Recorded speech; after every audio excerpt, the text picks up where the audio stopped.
Have you ever been in love? The yearning of the heart, fluttering of your insides, the excitement and the rush, the constant thoughts of that person, and many more. If your answer is yes, then you must have experienced one or two of the above. Love can be a bittersweet experience.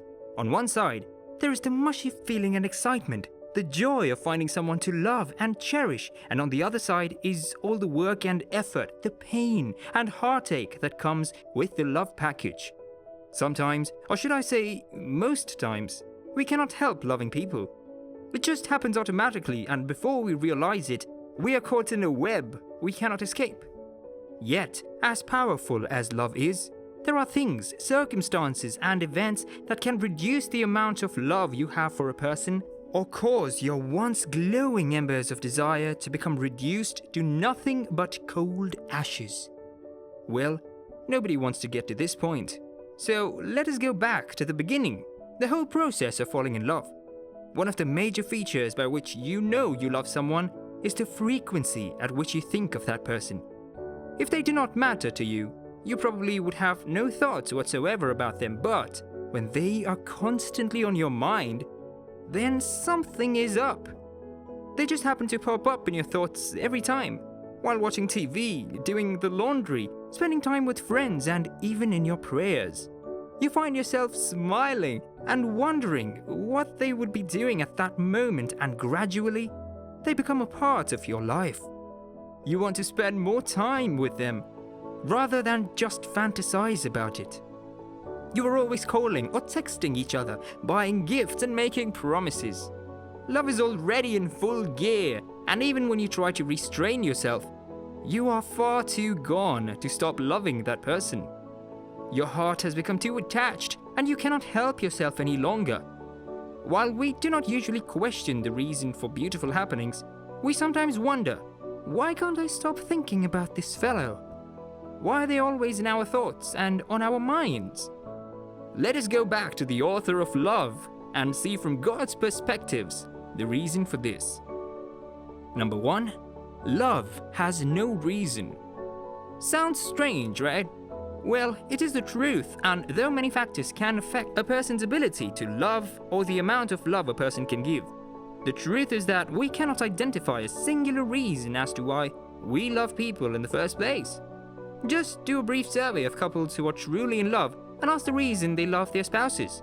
They may give you several reasons like, I love his smile, or her kindness attracted me.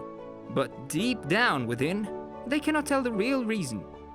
They would have met a lot of people with beautiful smiles, kind hearts, lovely demeanor, and all those things that people give as a reason to love.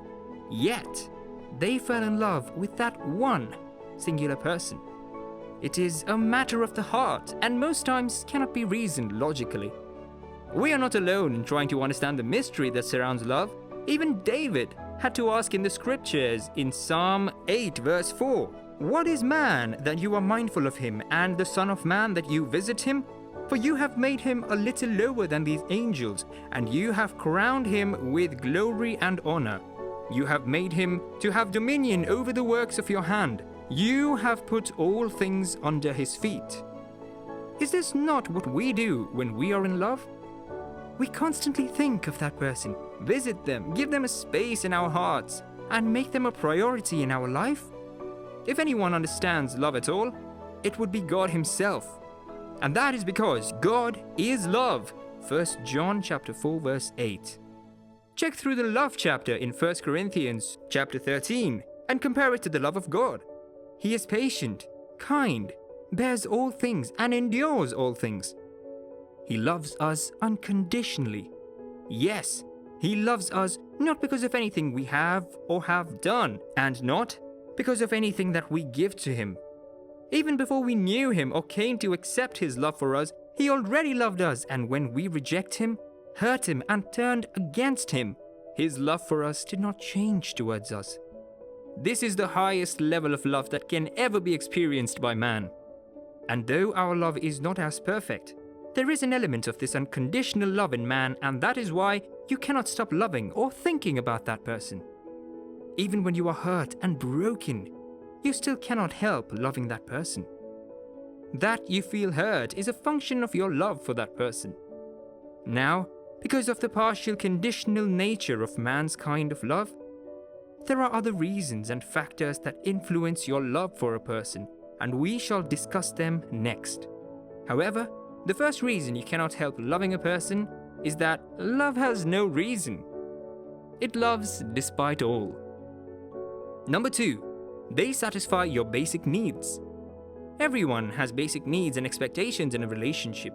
As a rule of nature, we stick to places or people where these needs or cravings are acknowledged and met. These needs are different from person to person, but the reaction is usually the same. The fact that our needs are being met stirs a response within our hearts in the form of love or respect. One of those things that stir up love in a person's heart is being honored. Humans, especially men, are created with an innate desire to be honored, respected, cherished, and loved. We tend to reciprocate the same. Even though God loves the whole world, He gives preference to one who honors Him. See 1 Samuel chapter 2 verse 30. For those who honor me I will honor, and those who despise me shall be lightly esteemed. If a person makes you feel special and important, you want to spend more time in such person's company and do the same for them. You miss them when they are not around and begin to think more about them because one way or the other, they soon become a part of you. In cases like this, you cannot help but keep thinking about that person.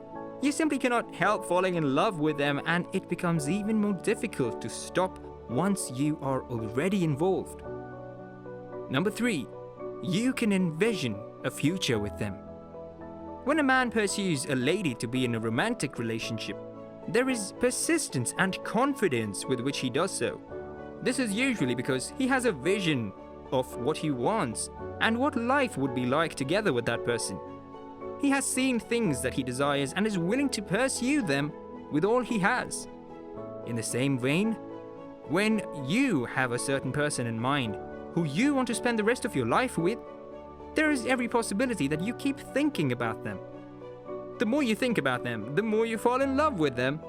Sometimes it becomes very difficult to disconnect because it feels like you have placed all your eggs in one basket and cannot just imagine life with someone else. Looking from God's point of view, we see that He has a plan for mankind and eternity in view. He has a future in mind that includes us, and for that reason, we are always in His thoughts, and He just cannot stop loving us. Jonathan, as well, envisioned a future with David as king and him being the second in command. It must have contributed to the overall affection he had for David. The same thing is applicable in our relationships today. Number 4, you have become too attached. There are times when we become too attached to someone or invest so much in a relationship that it becomes difficult to let go, even when we are hurt or do not reciprocate equally. Especially when you think you have found the right one, there is every possibility that you put in your all and give your best because you believe you are headed for marriage or something worthwhile. The more attention you give someone, the more affection you have for that person, and the more you find yourself constantly thinking of that person. Sharing thoughts, emotions, dreams, and experiences also brings an amount of closeness that makes one become attached. Subsequently, you find it difficult to do without them or function optimally in their absence. Number 5, they have a positive impact on your life. We naturally like to think about things and people that make us happy. There is this positive energy you get from this kind of people that brings out the best in you. Besides, if that person influences your life positively, you become grateful to them, and gratitude can metamorphose into love and affection. When you have issues that need to be solved, goals that you wish to achieve, they are the first people that come to your mind to discuss it. It is a natural process.